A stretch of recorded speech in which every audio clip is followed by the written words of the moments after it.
In the fetid jungles of Burma in 1943, the real enemy was not the Japanese. It was the land itself. Malaria, dysentery, and scrub typhus were claiming more of General Bill Slim's 14th Army than enemy bullets. Morale was the true front line, and it was crumbling. An army can be ordered to attack a hill, but you cannot order a man not to be sick or not to despair. Slim's solution was radical. He did not request more troops. He built a new kind of base, not for fighting, but for the certainty of survival. He called it the forward treatment rule. It began with a simple revolutionary promise. Broadcast to every soldier, if you get sick or wounded, you will be in a proper hospital bed within 24 hours. You will not be left to die in the jungle. For men watching their friends vanish into the green hell with fevers, this was an unbelievable claim. The jungle did not allow for such things. But Slim made it real. He turned the logistics of evacuation into a military operation as precise as an assault. He established a chain of forward casualty clearing stations, not tents in the rear, but mobile units that advanced with the troops. If a man fell, he was given immediate aid and loaded onto a striped painted ambulance jeep. These jeeps raced to dirt airstrips hacked out of the jungle, where small liaison planes waited with engines running. From the air, the wounded were flown not to some distant city, but to the convalescent depots Slim had built in the Madipur hills.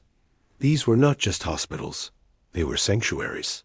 Here men found clean sheets, real food, nurses who didn't flinch at their wounds, and most crucially absolute certainty that they were safe. The jungle, the fear, the mud were gone. They could heal.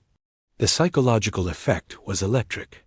The soldier in the foxhole no longer saw sickness as a death sentence. It became a ticket to safety. This transformed the calculus of fear. Men fought harder, not out of increased desperation, but from decreased terror. They trusted the system behind them.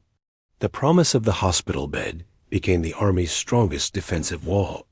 By 1944, this medical machine was so efficient it could deliver a wounded man from the battlefront at Imphal to a surgery table in Calcutta faster than a staff officer could send a paper report through channels. The 14th Army, once called the Forgotten Army, began to win. They shattered the myth of Japanese invincibility in the jungle at Kohima and Imphal in battles that turned not on tanks, but on supply lines of medicine and morale.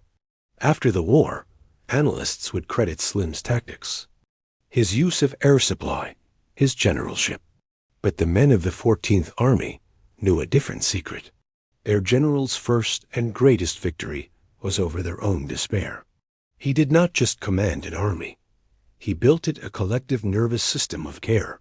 He proved that an army's true strength is not measured by the number of its rifles, but by the unshakable faith of every rifleman that if he falls, he will be caught.